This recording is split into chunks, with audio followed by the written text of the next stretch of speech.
It's been a rough few weeks for me, but we're back. I was looking at my uploads the other day and I had a horrified realization that Arlecchino and Inazuma was 5 months ago. Oops. My bad, but don't worry, it won't be another 5 months until Fontaine. I'd like to have the challenge done before the 1 year anniversary, which is in 3 months, so including this one, look forward to 3 installments before then. If you haven't watched the other videos, there's a playlist linked in the description and in the little card on the screen to watch the entire series from the start. With 1 nation left until Arlecchino returns to Fontaine, it's time for us to take on the Nation of Wisdom, Sumeru. Take it all in. This will be the only time I go over Sumeru's Archon quest in any sort of heavy detail. Welcome back to Ren's Recaps with special guest Arlecchino, because honestly, with how little we fight in Sumeru, she sure feels like a guest star instead of the main character. That said, I might make this a little more heavy on the TLDR summary side because writing the script felt vaguely torturous. So, we arrive in Sumeru through the chasm and realize we have absolutely no idea where the city is. Excellent start.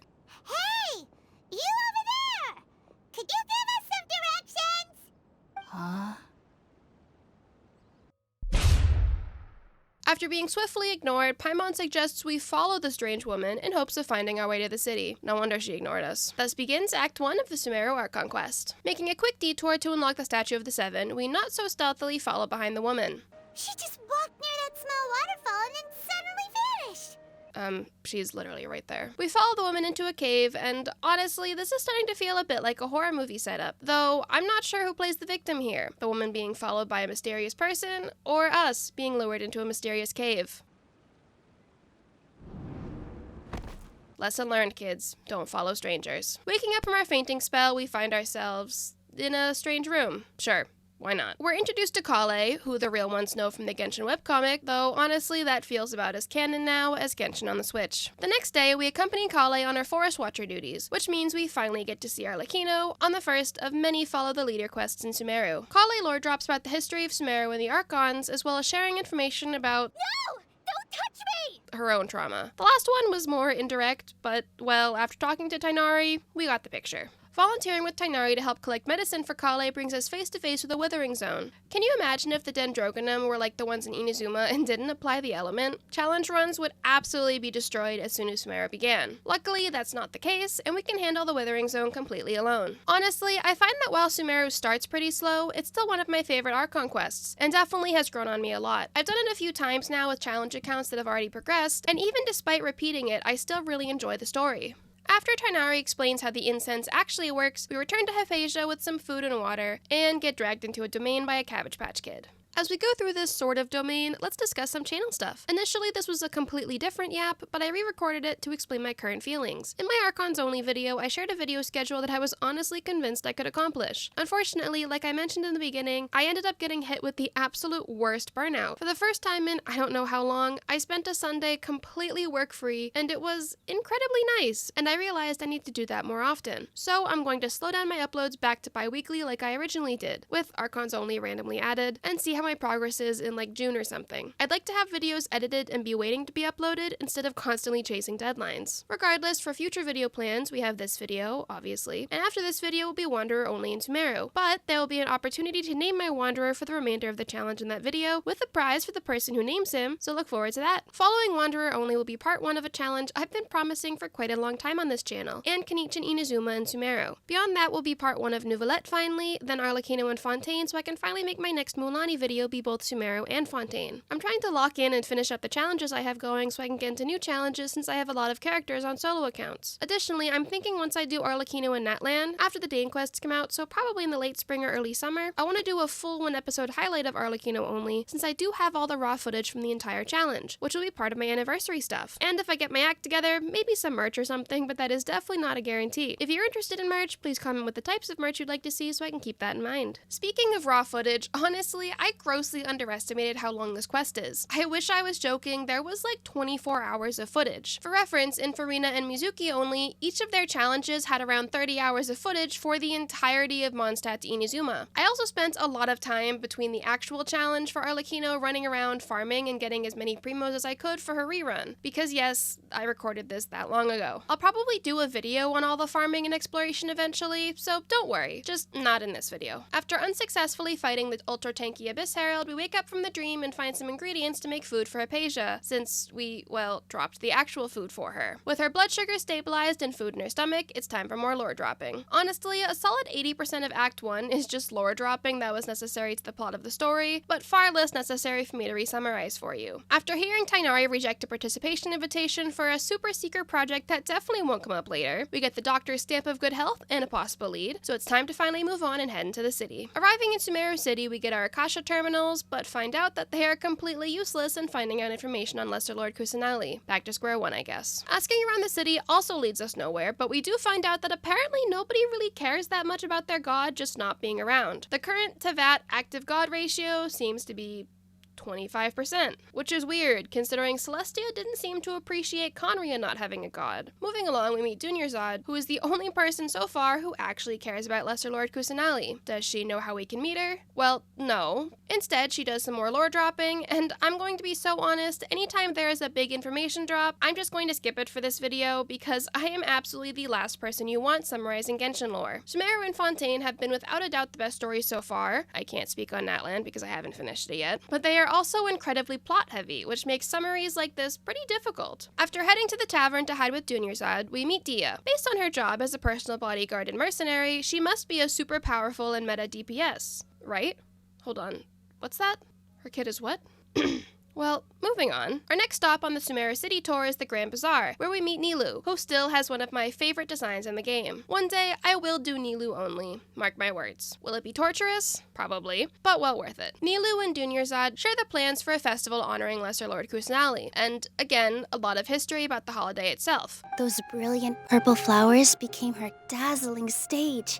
I'd be thrilled if I had just 2 real Bodhisattvas on the stage. And after promising to return to Sumeru City in time for the festival, we catch a certain familiar face outside of her usual shack. Running into Catherine outside of the Adventurers Guild feels a little like when you would run into a teacher outside of school. Like, what do you mean you get to leave your designated space? After shooing Catherine back to her enclosure, Dia gives us some information on behalf of Dunyarzad on where we should go next to look for information on Lesser Lord Kusanali. To find an item stolen from the Academia that may have information on the Archons, we head to Port Ormos. We try asking around, and eavesdropping of course, which helps us find out that a group of Eremites called Ainel Arkmar might be in possession of the stolen item. Well, at least we assume the item the students want is the stolen item. At the tavern, we wait around until the Eremites arrive, before approaching to try and make a deal. Easy work for a harbinger like Arlecchino, right? Only costs 500,000 mora. We finally meet another character that has dodged my main account since release, Alhaitham. He accuses the Eremites of being frauds,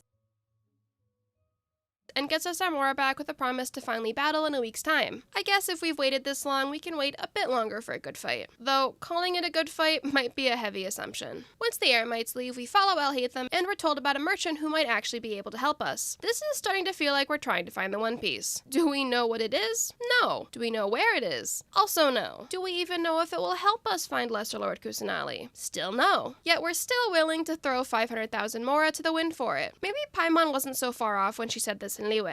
Gee, surely we must be some of the bravest adventurers in all of Tevat.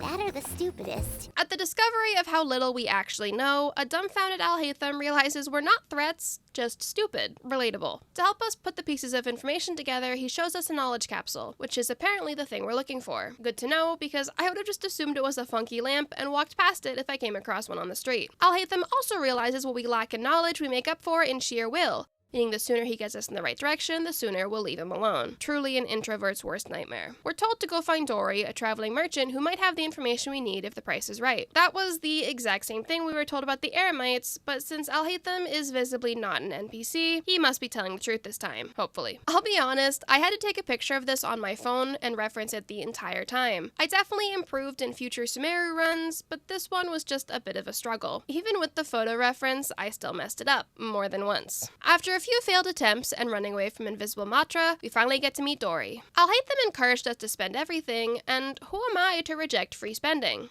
An analysis of the sociological ideology and dialectics of the Hilichurls. Who would want to be an expert in that topic?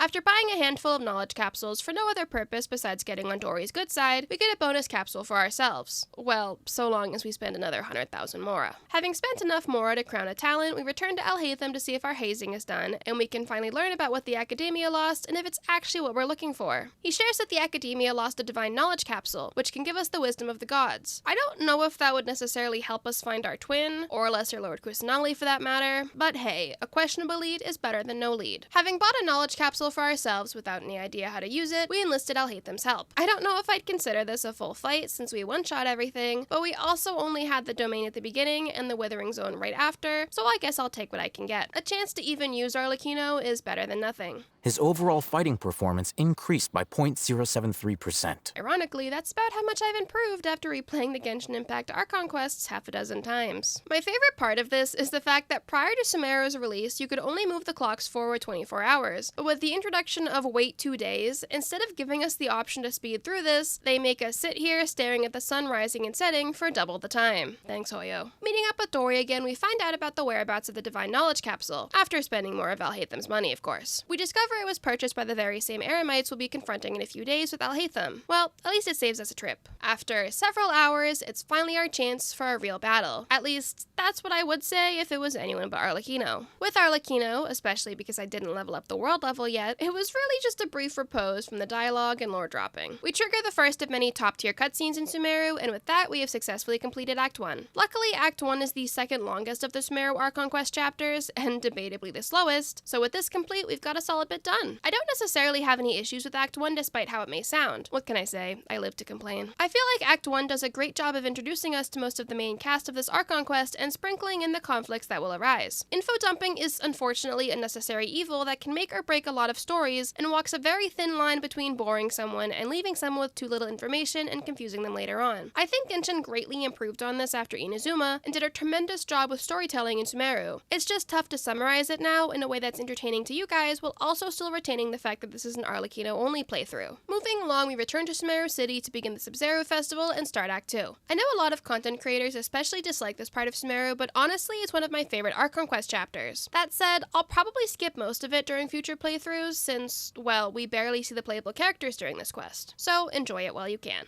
After sharing our adventures with Dunyarzad, we finally get what Genshin has kept from us all this time, a hotel room we can actually be inside of. The next day we meet up with Dunyarzad, so now it's time to walk around the festivities. I am glad they let us be our playable characters for this, because I really didn't want to make more cursed edits of Arlecchino's head on Ether again. Oh, Traveler, we have to go to Natlan as soon as possible! This line is so much funnier knowing now players can quick start and play Natlan after Liyue, so there's a chance people will see this having already completed Natlan. Well, unless they change the lines for that, but I doubt they would go through all of that trouble. I think what I find most interesting is how the Sumeru Archon Quest is the first that really heavily introduced the concept of lies and illusion, the moon, and time loops. Well, minus the Reconciled Stars event. It's honestly even more fascinating now with all the current lore drops in regard to Natlan, the False Sky, and the Notcry teasers. When picking the Yalda candy, truthfully, after playing this the first time on my main account, the fact that it's the fourth one got seared into my brain. Congratulations, Paimon. No lizard tail flavored candy for you. After picking our candy, we stumble upon some Eremites targeting Dunyarzad, but manage to escape after Dia shows up. Though, with how little we fight in Sumeru, I wouldn't have minded helping her out. Normally, they wouldn't have been able to land a hit on me at all, but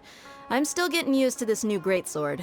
I mean, you used the claymore equivalent to the dull blade. What did you expect? Dunyarzad, having exhausted herself, reveals that she has terminal stage Elazar. I know that Elazar is the result of the withering, but was it ever explained why they develop scales? Moving along, we return to the Grand Bazaar to see the Dance of Sumeru. Unfortunately, the Grand Sage and Sataria shut down the festivities, announcing a banning of public art performances and preventing Dunyarzad from witnessing the dance. Disappointed with how everything ended, it's hard not to wonder if there's anything we could have done differently if given the chance.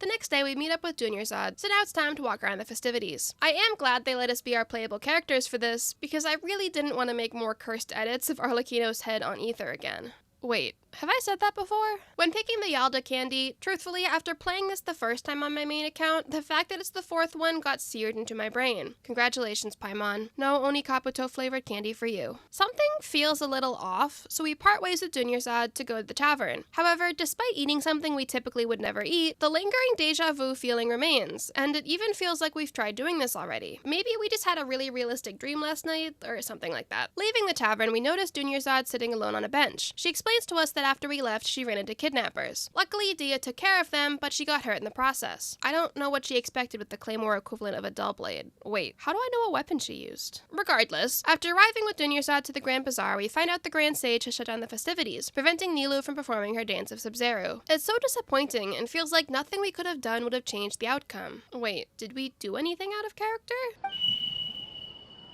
Ugh, have you ever had too many days in a row of really vivid dreams that it ends up making your brain feel tired even after a full night's sleep? That's kind of what I feel right now. Strange though, I don't really remember having any vivid dreams. Alright, well, time to go pick the fourth box. Wait, what? Ugh, everything just feels so foggy. Hold on, what was that? We see a figure of a young girl, and despite Paimon's protests, we follow her. Finally catching up to her, there's something a bit more alarming on the bed nearby. After helping us regain the memories of the dozens of Sub-Zero festivals we've been to, the girl introduces herself as Nahida. Okay, yeah, everything is starting to make sense now. Nahida gives us a bit of a TLDR, in a very roundabout way, and we're introduced to a new mechanic added to Sumeru, contemplation. However, since this is Arlecchino only, we're editing Arlecchino onto the Traveler. At least this is a little less cursed than how we edited her onto him in Inazuma. Having come to a pretty sound conclusion, we are still shut down by Nahida. She encourages us to hurry and find the truth by gaining some more information, so we leave her to take care of Dunyarzad and return to the festival. Unfortunately, we seem to be the only ones who felt any level of deja vu, and additionally find out the fact that the people of Sumeru don't dream. I think this concept throughout Sumeru and how in the Teyvat trailer, Dane explains the Conria chapter as those who dream of dreaming is super fascinating, and I honestly get very excited thinking about how much lore we still have. Similar to how Nahida explained to the Traveler that their memories were separated by a single sheet of paper, there is so much lore of Teyvat that feels like we're so close to the truth but still so far from it. We find Dia and the puppet Dunyarzad and enter a second contemplation to try and explain the current situation. Honestly, if someone I had just met a few days prior told me everything around me is a dream and nothing is real right now, I would probably crash out, so it's definitely wise to proceed with caution. Lucky for us, Dia is much stronger mentally than we are, so she takes our word for it and accompanies us to Nahida. Unlucky for us, only the Traveler and Paimon, and Arlecchino, I guess, can see Nahida. However, Dia can sense Dunyarzad's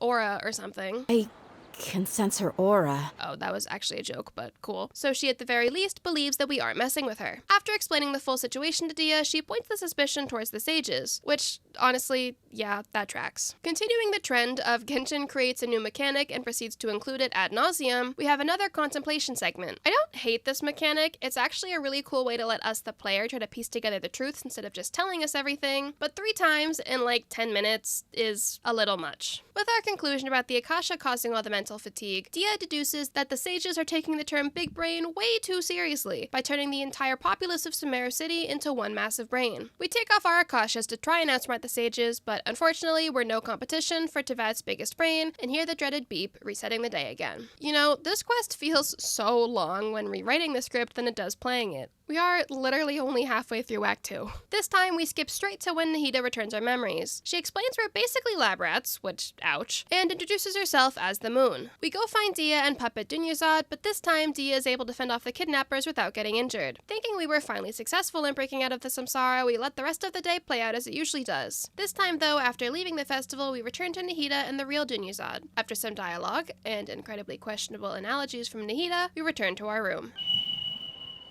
Well, that's unfortunate. After some discussion with Nahida and scraping our previous time loop theory, we enter our 4th contemplation. How many more do we have? Who knows? Hopefully not as many as the amount of samsaras we've gone through. Our new theory is memory erasure. Unfortunately, still incorrect. At this point, I feel like just telling us what's happening would not make our brain explode like Nahida thinks. Instead, it would probably save a lot of time and effort. Despite that, we bring this theory to Dia, who shuts it down because the sages wouldn't be able to mimic her swordsmanship with her training dummies, which, yeah, that makes sense. Our next test is to try and leave the city. Nahida says we've attempted it before, but considering we don't remember it, well, it's not like we're the ones actively dying, so there's not much for us to lose. This is by far the most unsettling part of the Sumeru Archon quest. It's so creepy that I honestly can't blame the Traveler for opting to not remember. Luckily, our nightmare leads us to the truth, that all of this is a collective dream. We also are informed that Nahida is the Dendro Archon, so after we end this dream, we totally will have plenty of time to discuss all the problems we have, and definitely won't end up with an even longer, more complicated problem.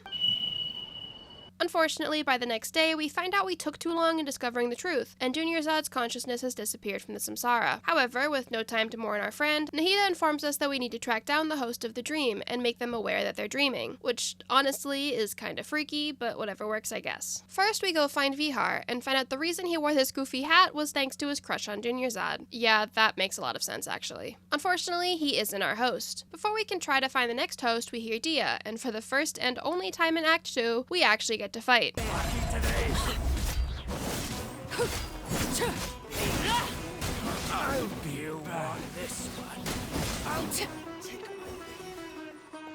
Oh, it's already over. Well, alright. Back to the quest, I guess. After definitely not breaking into Dunyarzad's room and finding a notebook that just made us a lot sadder, we decide to go and make sure the dance of Sumeru happens, and find out the sages are just puppets. Yeah, it figures they wouldn't make themselves go through the suffering, just everyone else. Honestly, the detail of the party Saras was such a cool addition to the quest. Nilu mentioning the color in Act 1 was so minor that it went under the radar, but it was one of the most significant parts of meeting the major characters in Act 1. With the reveal that Nilu is the host of the dream, she removes the Grand Sage and Sataria, and thus begins one of my favorite cutscenes in the entire game. Remember when I mentioned how I hated the way Genshin handled Teppei's death by not getting us, the viewer, all that connected to Teppei in the way the Traveler did? They completely fixed it with Dunyarzad. I'm not gonna lie, I cried during this scene when I first watched it. It was just so well done, and I still think Act 2 was one of my favorites in the game so far. I was floored the first time I played it, and even in replaying it, while I usually have a video playing on my second monitor while recording, during Sumeru, I was fully locked in. Sumeru unfortunately came out during a time when I was really burnt out with Genshin, and it ended up being put on the back burner for a while. Now with replaying it, I can really see just how incredible of a story Sumeru was. Truly a masterpiece. Waking up, finally free from the samsara, we return to our main meeting place with Nahida, and find Dunyarzad alive, and Catherine, for some reason, marking the end of Act 2. Well, sort of. We have a bit of an interlude between Act 2 and Act 3, finding out that Catherine is actually currently possessed by Nahida. You know, we don't discuss enough how Nahida's ability to take over the consciousness of others is very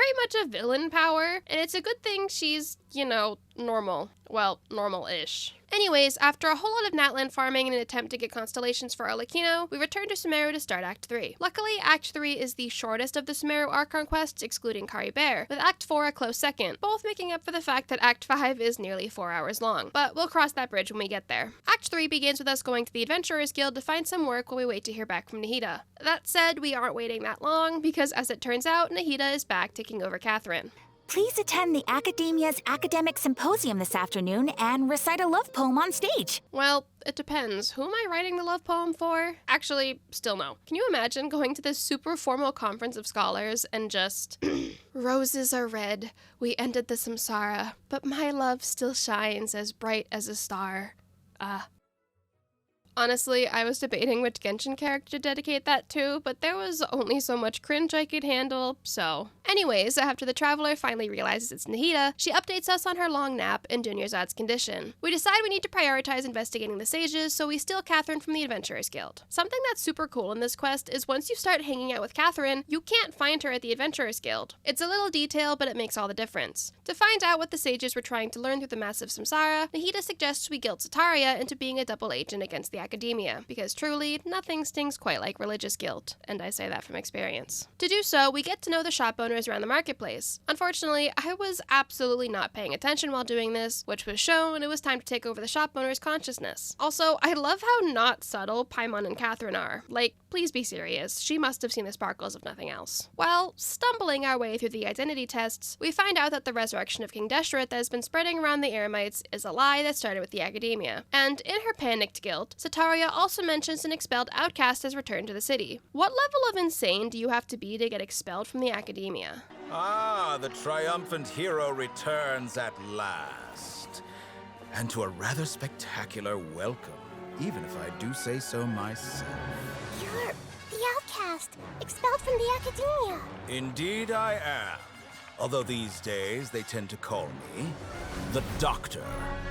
Oh, that's that level of insane. Honestly, Genshin never misses with their introduction of the Harbingers. I am so excited to meet the rest. Having escaped from Dottore, we opt to go find Tighnari, but get ambushed by some more Eremites. The fact that we've gotten maybe 4 fights in the entire Archon quest so far definitely makes me understand why other solo challenges do very short summaries of Sumeru. Absolute peak for lore and storytelling, but not so much to share for fighting. After defeating our ambushers, we arrive in Gandharvaville, unfortunately finding out from Kale that we just missed Tighnari. Time may be of the essence right now, but we've been sent on a wild goose chase. Ironically though, this distance is nothing when it comes to where the game sends us in Act 4, but we'll get to that later. Arriving in Party Stii, we find not Catherine, who explains how she managed to escape from Dottore. Nahida explains she thinks she's running low on time and expects the sages in Dottore to trap her in the Akasha system. So if we were thinking that we weren't in a time crunch before the samsara, well, we certainly are on one now. While searching for Tighnari, we instead find Hypatia, who claims that she has finally contacted a god and reached her goal. What say you, totally not this land's god? Knowing better than to try and question a devotee, we take her word for it and entertain her theories. What we see next can only be defined as absolute cinema.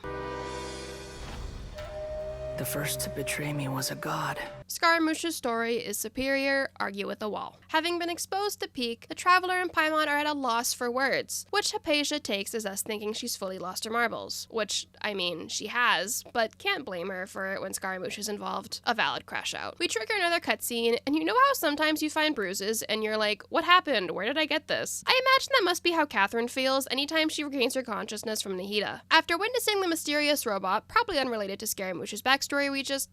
oh.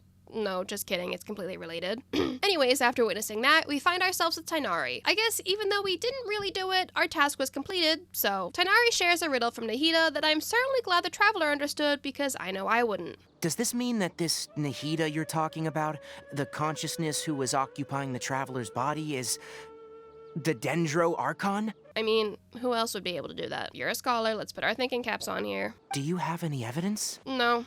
Just vibes, honestly. Tighnari suggests we make our way to Caravan Rebot in hopes of finding some more information on the desert. Well, I guess since Nahida got trapped by Dottore, we're not really in a hurry anymore, so...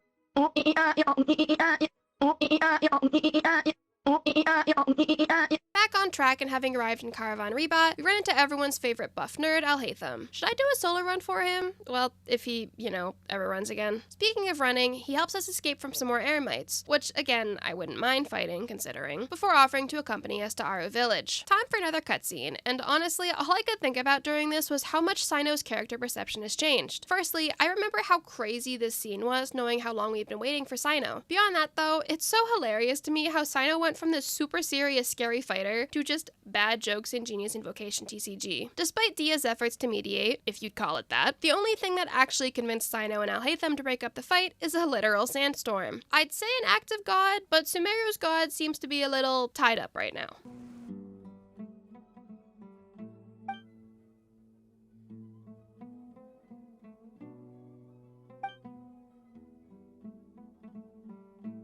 Well, this is pretty awkward. You're telling me. Hey, wanna play sardines with 3 people who wanna tear each other limb from limb? Sure, why not? Sounds fun. Honestly, that might be one of my favorite Paimon lines. We take shelter in the village chief's house and meet the character with one of my favorite designs in Sumeru, who definitely deserved to be a 5-star. Newly introduced mom friend Candace offers quite the ultimatum to stop the fighting. That said, after a very long-winded recap for Candace that I will absolutely be cutting out, we all end up going out to fight the monsters of the sandstorm anyways, so I guess maybe it wasn't as much of a threat as much as foreshadowing. Regardless, I will never say no to a good fight. Having successfully fended off the monsters, we meet the village chief, who informs us that not only has the withering of Irminsul caused sandstorms and earthquakes, but also a bunch of people in the village have one by one gone missing, which probably should have been a higher priority than mentioning it in passing. We offer to help investigate the missing village keepers, and after meeting Isak and promising to help him find his grandpa, we complete Act 3. We also ended up getting C2 Arlecchino, but we won't activate it in this video because I was still hopeful I could pull off C3. Rip. Straight into Act 4, we go and interview some villagers to try to get some more information. Unfortunately, all we actually learn is they like to eat mushrooms, which might explain a lot actually. We also talk to a totally not suspicious woman who swears she knows nothing, and a guy who shares his marital problems with us. Sorry buddy, not really my area of expertise. The massive ears on Cyno's headpiece are apparently not just for show, and he notices 2 guys talking about the King Deshret resurrection, and claims the increase of exiled scholars definitely means the rumors of resurrection are true. Man, I thought I judged jump to conclusions. Being guided by Isak, we go for a stroll outside of Aru Village with special guest star Arlecchino. Take it all in, folks. Enjoy our lovely stroll. Also, I always forget how Arlecchino is not that tall. She gives off very tall woman energy, but then you see her next to other characters, and then look at her heels. Regardless, we arrive at where Isak's grandpa lives, so it's time to play investigator, which basically translates to letting Sino investigate while we keep occupied. We make the fatal error in most stories of promising a child anything, and return empty-handed to Aru Village to give a recap to Candace and Dia, and the random lurker. What part of that was a wink? This time, our guide and travel companion is Dia. Honestly, Paimon, you're falling behind. You've been the least useful guide so far in Sumeru. Then again, we're basically just teleporting from place to place, so I suppose there isn't much necessity for being a guide. Back in Caravan Rebot, Dia explains some of the history and discrimination faced by those from the desert, setting the scene for why there's such a strong divide between factions, which is made into a physical divide with the wall. I feel like sometimes Genshin has a problem with excessively dropping lore at bad times, but Sumeru, for the most part, did a good job of spacing it out in a digestible way and only prior to when the information becomes necessary. In this case, to help us understand the resentment the Eremites feel towards the Academia and the Dendro Archon. Continuing our mission, we head to the tavern. Just our luck. None of them are here today. You don't see anyone you know? Well, I mean, there's only one person here. And apparently, she does in fact know the single person here. Though, I'll be honest, yeah, it's not super surprising we don't find that many people at the tavern. It's the middle of the afternoon, after all. We approach Dia's day drinking friend, and surprising no one, he leads us straight into a trap. Unfortunately for him, we may have left Sino behind in Aru Village, but as for us, we're over-leveled and itching for a fight. That was kind of sad, I'm not gonna lie. At least give us a couple rounds of enemies or something. Dia informs us that she anticipated all of this before we proceed to drag these 3 fully grown men back to Aru Village. Honestly, if there was ever time for one of those art scenes like we had with Dunyarzad, it would be now, trying to see how we brought back the 3 of them. Regardless, we listen to Candace interrogate them and feel somewhat grateful that we're on the same side as her. The next morning, the group minus Alhaitham reconvenes and we get to see a bit more of Candace's scary side. I will be forever bitter that she's only a 4-star. I know I already said it in this video, but her design and the general importance in her village, and then making her a 4-star... But then again, I could make a whole separate video about how Genshin put so much priority on the Sumeru story that they ended up making the character kits kind of an afterthought. Anyways, after getting as much information out of these 3 as we can, well, with some threats, we're pretty much out of leads. A for effort, I guess. Leaving the village chief's house, we finally find Alhaitham, relaxing and reading his book as if he hasn't been MIA for the entirety of this quest so far. Despite Alhaitham having such a massive... heart, the Traveler and Sino, and Paimon, but her opinions don't matter, still are distrusting of him. I, for one, have never doubted you, Alhaitham. Alhaitham brings us back to the totally not suspicious woman we met at the beginning of Act 4, and as it turns out, she was lying to us the whole time. The nerve of some people. She informs us of an abandoned hospital nearby, and that some suspicious cries can be heard at night coming from that direction. Ah yes, it's always the smart idea to go investigate abandoned and potentially haunted hospitals. Sure, why not? Luckily, we get to have a bunch of fights here, so small victories. Not that it takes all that long with Arlecchino, but it's nice nonetheless. I mentioned in one of my earlier videos that one of my favorite shows is 911, and that it airs on Thursday nights. Also, the main cast has extreme plot armor, at least so far. What I forgot was one of my other favorite animes is also airing on Thursdays now, Windbreaker. I've said Kaiju number 8 is probably my favorite series at the moment, but Windbreaker is definitely a close second, and honestly they kind of switch around a lot. I'm not up to date on the manga though, because I've got the worst habit of forgetting to keep up with monthly manga releases. Oops. Despite the fact that season 2 was actively airing, and I just rewatched season 1 in anticipation of season 2, I still might reread the manga, because I got pretty far into it before I ended up stopping because I caught up, and obviously that was a while ago, so now I'm behind. I don't remember where I left off though, so I might as well restart, right? Okay, so for this part, I know it's possible to do it if you get very lucky with timing and the Dendrogona, but despite how many times I tried, I could not make it to the 3rd one in time. After spending way too long attempting it, I decided that I put the rule about non-battle Archon quest necessary mechanics in for a reason, and brought out Kirara. I mean, I got a Dendro delusion from the Saritsa, obviously. Actually, do they even have Dendro delusions? Probably, right? Successful at activating the mechanisms and unlocking the hospital, we head in with Alhaitham to investigate. Unfortunately, while we do find out they probably kept the village keepers here, there's only one guy left. So, like, can we leave? please? When we return to the village, Alhaitham shares that Sino is unintentionally a mole for the academia, which would have been nice to know several days ago, and the group decides to go the exact opposite of where Sino would go, in this case, the desert, which is odd because isn't he from the desert and exiling himself there? Isak insists on coming too, and I'm sure nothing could go wrong bringing the child with us again. So why is it that no matter what the height similarity is, it's never possible to keep pace with the character when doing these walking segments? You either end up too fast and have to awkwardly stop and let them catch up, or they go too fast and you end up just seeing them turn around and stare at you like you kicked a puppy. Also, why did we have so many of these during Sumeru? Anyways, we find some headsets buried in the sand and follow the trail like Hansel and Gretel, and stumble onto Dia and the air mites. Dia! Hey, what are you doing? This is why you can't bring children anywhere. They made this scene so insanely dramatic, as if they've ever permanently injured, let alone maimed or killed, a playable character. Well, in this game at least, so far. Now here's the thing about Act 4. Yes, it's only like 10 minutes longer than Act 3. However, that time is only dialogue and cutscenes. What that doesn't include is the fact that we have to walk across the entire desert for this one section of the quest. Why is the meeting place practically in Natlan? Mind you, this is the distance between Aru Village and the meeting point. Absolutely tragic. Alright, well, let's get a move on, I guess.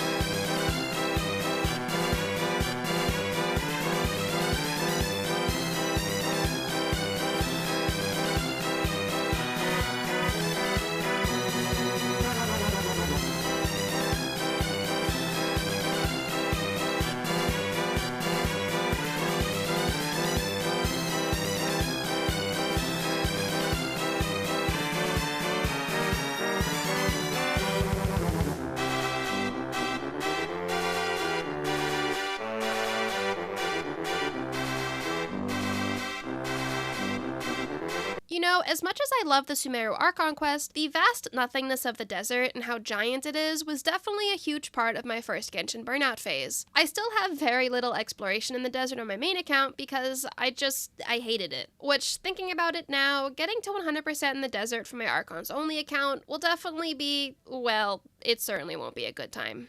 Maybe I'll do that as the background video for when I talk about my Korea trip in the fall. Finally arriving at the meeting point, we find out the Eremites duped us, but before we can beat them up, a cutscene triggers and we fall through the sand into a domain. I like that it asks us if we want to enter first, as if we aren't, you know, stuck. After nearly 4 full Archon quests, we finally have a chance to just play as Arlecchino, so while you watch my 2 brain cells working overtime to solve basic puzzles, it's time for a yap. I always thought that January and March felt super long, and don't get me wrong, they do, but lately I'm experiencing a new contender, April. As of writing the script, we're a week into April, and oh my god, I have never been so unproductive. Why? Rain. I know the saying goes, April showers bring May flowers, and that's great. I love flowers, obviously. But what April showers also brings is my energy levels down to 0. When it's all dark and rainy, all I want to do is lay in bed and sleep. It also doesn't help that I'm allergic to practically everything in nature, so springtime is already rough, and my lack of an immune system is fighting for its life like we're in Cells at Work Code Black. Usually, I love the rain, especially a good summer thunderstorm, but the spring rainstorms when it's still cold, so now it's just cold and damp? Not my favorite. You want to know where I wrote this yap? In bed, right before taking a 4-hour nap. Admittedly, most of my yaps are written in bed for some reason, but in this case, I was practically falling asleep at my desk even after drinking a monster, so I gave up working on the technical Sumeru summary and opted to work on yaps. Honestly, in the time it took me to get this one video done, I could have probably gotten several done if it was sunny out, but I was just so sleepy. So instead, I yap and then I nap, which truthfully could be the tagline for my entire life. Back onto the topic of Genshin in my channel, the response I got from my Archons Only video has been absolutely insane. I honestly have expected the video to do pretty poorly, and maybe in time as I continue to make episodes, it would sort of be a late bloomer. But the first episode getting over 100,000 views in a single week had me absolutely floored. I was literally this meme watching the views go up. Also, it's kind of hilarious how I've gotten some comments shocked at my 5-minute sponsor segment, but the kicker is that length of time was not a requirement. I just really loved the box, and I don't really know how to shut up about things that I enjoy. I actually had to cut a few parts of it out because it was too long. But regardless, I'm so thankful for all the support I've received both on that video and just in general, and I wish there was a better way for me to express that instead of just saying it. So the best thing I can think of is continuing to make content that makes you guys happy. Having finally figured out our way through the domain, without Googling it surprisingly, and feeling all the more stupid for how long it took, we discover the truth behind King Deshret and Greater Lord Urukadavaka. So while everyone digests this new information, I did my best to climb the tree so I could get a cool shot. Back above ground, we now have to go all the way back to the other side of the desert to get to the Eremites base camp, which was way more of an ordeal than it should have been. I'm sure there's a far more straightforward route to get there, but have I ever taken the easy way? Well, besides doing these challenges with the strongest characters in the game. Anyways, we finally reach a good spot on the cliff, and immediately get teleported back down for a dialogue scene. I truly hate it here. After spending way too long trying to find my way and running away from cannons, I finally find a better way up. So obviously I went straight to the base camp, right? No, I actually went and took my frustrations out on the Fatui agents over here. Can you honestly blame me? Once we arrive at the base camp, we meet two scholars, who don't look particularly thrilled to see Alhaitham and Sino. They confirm that the sages are attempting to make a new god, and that the Samsara was part of that process. Well, that was easy. With this confirmed information, we return to Aru Village with the Village Keepers and finally complete Act 4. So everything I have just gone over story-wise was a combined like 8.5 hours, which is a lot, but it's not the whole story. We still have Sumeru Act 5, a quest that in cutscenes and dialogue alone is 4 hours long. For reference, the entire Liyue Archon quest, excluding the Dane quests, was less than that. So we're gonna rapid fire this a little bit. We start Act 5 by meeting up with Candace in Aru Village. She requests we avoid getting too reckless, but honestly, if she knew some of the things we've already done. Unfortunately, reckless is kind of our middle name. The team has a strategy meeting that excludes us, the player, and honestly, I really liked how they did this. I'm a big fan of dramatic irony, when the audience knows something the characters don't, but the idea of it being switched helps further remind us that we are not technically the traveler, and instead are more or less just seeing Teyvat through their eyes and their experiences. Up first in our Save Nahida and Sumeru mission is joining Alhaitham on a trip to the Eremites base. Luckily, this time we have a conveniently placed teleport waypoint. Alhaitham has us remind ourselves of our goals and what matters to us while wearing this funky headpiece. You know what? Sure. At this point, what else could possibly go wrong? Next, we're sent to go find Sino and Caravan Rebot, who's arguing with Rahman. Eventually, they inform us of the plan, fake arresting the Eremites to help them get easy access to Sumeru City without tipping off the sages. Phase 1 of this section of the plan requires going and showing our faces to the guards, which honestly feels like it would have been a bad idea. If they were already sending mercenaries after us, wouldn't it be safe to assume the Academia has informed the guards through the Akashas to look out for us already? I mean, if word of our identity was able to make it to the resistance forces in Inazuma on foot and, boat, I imagine they could spread that information pretty quickly on the Akashas, no? Minor details aside, apparently we worry for nothing, and after waiting 2 days, we go and get to fight Rahman and his crew for real this time.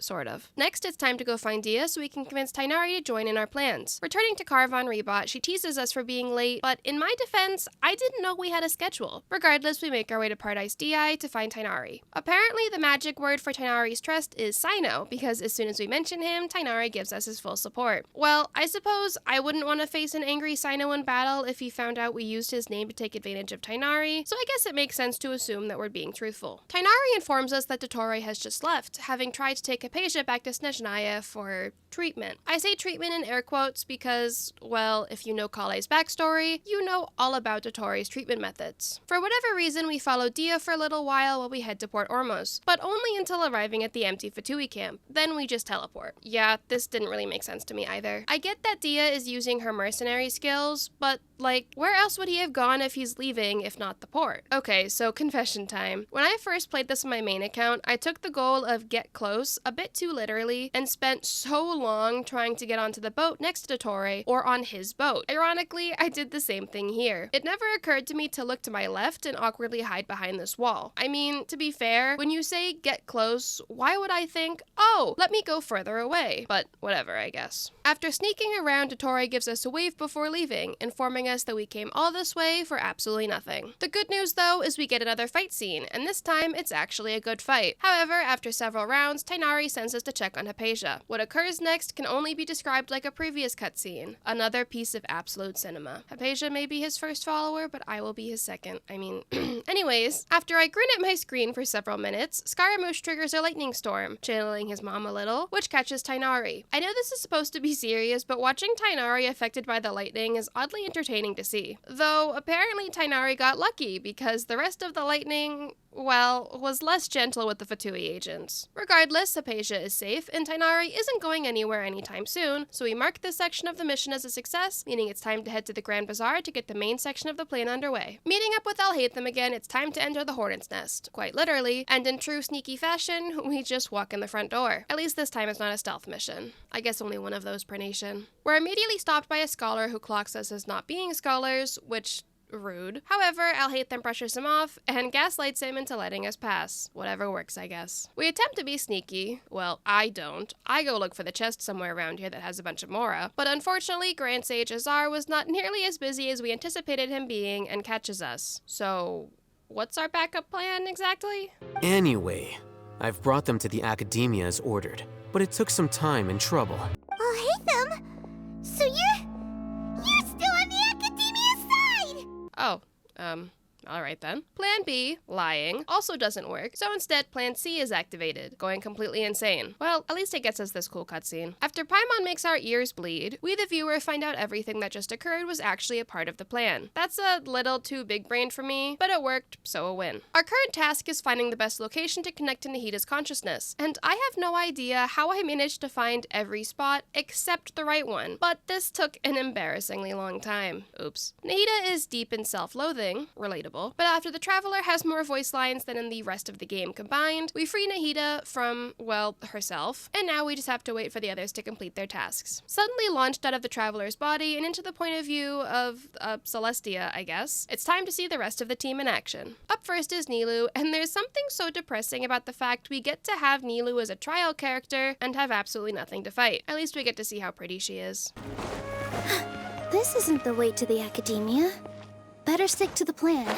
Our time with Nilou is entirely just her convincing those around her that she wants to go through with the plan, and then seeing her beautiful cutscene. Honestly, Nilou is one of my favorite characters in Sumeru, besides, well, obviously Wanderer, and her role in the Archon quest was absolutely amazing. Her determination to continue with the art she loves regardless of consequences and willingness to risk herself to make a statement is done so well in my opinion, and I really like that they included it in the story. Next, we find Isak in quite the outfit. Honestly, I didn't even remember this part of the quest. I was just going with the vibes. I'm genuinely shocked I didn't get caught on my first attempt, though I came close. I completely forgot the goal is to meet in the Grand Bazaar. My thought process was that it'd be easier to blend in a place like that. Yet another task failed successfully, I guess. After leading the guards into a trap and surrounding them with Rahman and crew, it's time to let our imagination decide what happens to everyone, because we get another point of view change. This time though, we don't actually do anything, we just get the satisfaction of Azar finding out he got played and getting confronted by a very angry Sino. Returning to the Traveler, Dia frees us from the confinement room, so now it's time to go find Nahida. There is no enemy scarier than an angry genius, and Nahida definitely proves that point. She revokes Akasha access from the sages and sends us off to prepare for our upcoming battle. I mean, it's not like we can go make food or anything. Instead, we leave the sanctuary and go climb the tree to get the chest and the achievement. Standing at the highest point in Sumeru City and watching the sunset, we ponder the future. What's next? This boss fight is definitely one of the toughest, but we're over-leveled, so we should be fine, right? No time like the present, we return to the sanctuary and are introduced to a new invention from Nahida, an upgraded version of the Akasha that looks like a rabbit and honestly should have gotten a plushie release. I definitely would have bought that. You can't just make something this cute and then not release merch of it. While I remembered we had to go through this domain first, I couldn't remember if we faced off with the Scar robot immediately after, so honestly, I was a little nervous. Regardless, while we go through the domain, even though this video is already pretty long, we haven't had many chances to yap, so what better time than now? It's honestly a little hard to believe that we're already almost done with Arlecchino only. I mean, obviously I'll continue the challenge once Nesnaya comes out, but it's probably going to be a while before that. I do feel bad that this entire challenge has been pretty badly played, since it was my first attempt at a solo run, and the first time I had replayed Genshin Impact, so to say I was rusty puts it lightly. Maybe in the future on a rerun, I'll get her on another solo account and do an updated challenge, but with some sort of added requirement to make it a little harder. Was it on purpose, or is it just a coincidence that this looks like Wanderer's hat? Anyways, for those who watched my wishing video, I said I would spin a punishment wheel for spending money trying to get C3. So comment down below some punishment suggestions. It will probably apply for the Fontaine quest at least, though I've already done Act 1 of Fontaine without the punishments, but the biggest fights in Fontaine come at the end, so it should be fine. With the exception of Archons only, I'm definitely sticking to free-to-play for my challenges, though I definitely like to avoid spending anything else on Archons only if at all possible. This domain is truly truly my greatest enemy, puzzles. I don't know how, but I managed to miss jumping onto this platform several times. How humbling. Regardless, I eventually figured it out, though it definitely shouldn't have taken me so long. After defeating this final round of Fatui enemies, we unlocked the elevator. Time to go fight the Scar robot. Okay, yeah, I was right. They don't really give you a chance to heal up or anything prior to the fight. Oh well.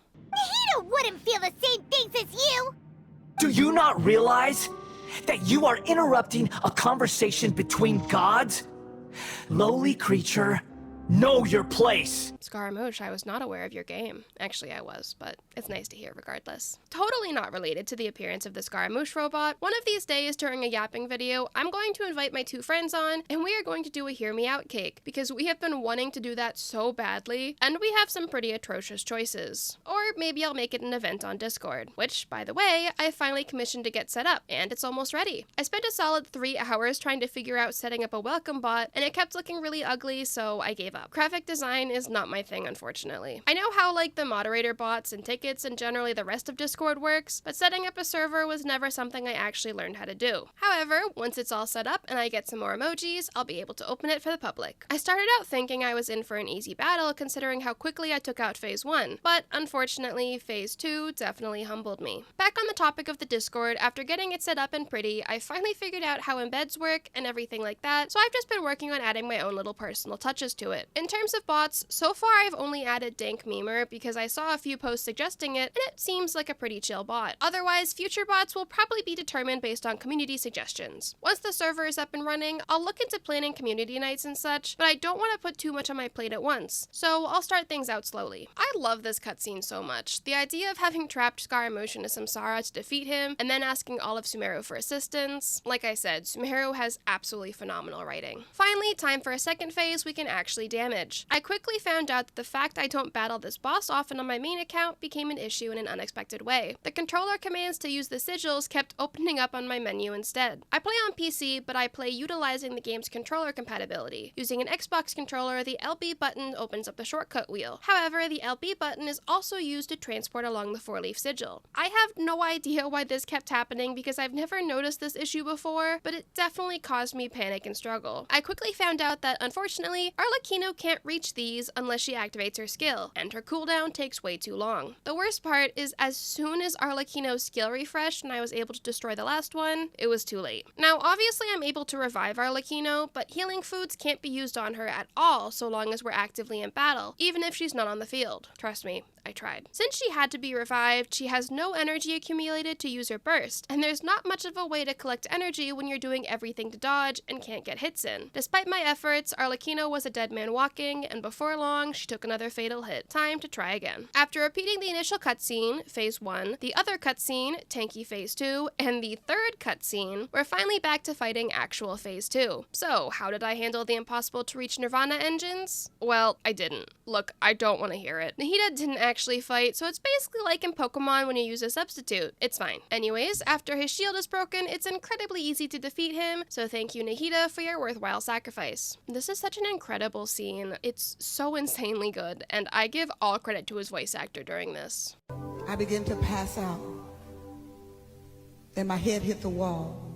All I'm saying is I wouldn't have let him hit the ground like that. After defeating Scar Robot, it's time to discover the truth, and we head into Greater Lord Rukkhadevaka's final memory. Nahida notes that it's incredibly polluted, which the traveler believes to be connected to forbidden knowledge. She informs us that forbidden knowledge pollution also occurred during the Cataclysm in Conria, and again, key information only acknowledged in passing. We make our way through the corroded areas of consciousness, and for whatever reason, find hilichurls and other monsters here. How they managed to get here is beyond me, but game logic, I guess. You know, as I'm writing this script, I'm seeing how many pages it is, and realizing this might be my longest video to date. I hope the Arlecchino only enjoyers will appreciate this hour-long video as an apology for how long it took to upload this. We finally make it to Irminsul and meet Rukkhadevata. Well, sort of. To save Irminsul, we finally find out the truth about what the traveler heard at the beginning of the Archon quest. Nahida must erase Rukkhadevata's existence completely. Another cutscene that made me cry later, and we return back to the real world. However, since the traveler isn't from Teyvat, they remain the only person who still remembers, unaffected by any changes in Irminsul. Unfortunately, the traveler can't know everything about Teyvat, and gets knocked out before Dottore enters. Lucky for us, as a fellow Harbinger, we do get to witness this event. Nahida shows what she lacks in fighting ability she makes up for in audacity curiosity, and her threat to destroy the Electro-Gnosis and possibly wake up Celestia. Her negotiations work, and in exchange for Dottore destroying his segments, she gives him the Electro-Gnosis. As for her own Gnosis, she gets information about the skies of Teyvat being fake, information that even we're unable to find out. In Inazuma, I complained about how the quest wrapped up too quickly, and we never really saw how the ending of the Vision Hunt decree actually impacted the citizens. Despite this section of Act 5 being a little long-winded, it was a really great way to wrap up the story and some loose ends. We wake up in Gandharvaville and have breakfast with Kale. We're informed that Nilou has invited us to a celebratory feast for Cyno returning to his position as General Mahamatra. Unfortunately, Tighnari and Kale are too busy as forest watchers to attend, explaining that the sages involved in the creation of the false god were sentenced to spend the rest of their lives in the forest. So I guess Tighnari is a babysitter now? We head to the Grand Bazaar to find Nilou, who asks us to go look for the others that she invited and get their RSVP in person. Easy enough, I suppose. Up first, we go look for Alhaitham at the Academia, who we find arguing with Kaveh. On the topic of Kaveh, one of my friends I mentioned before, Midya, is a Kaveh main, and has been,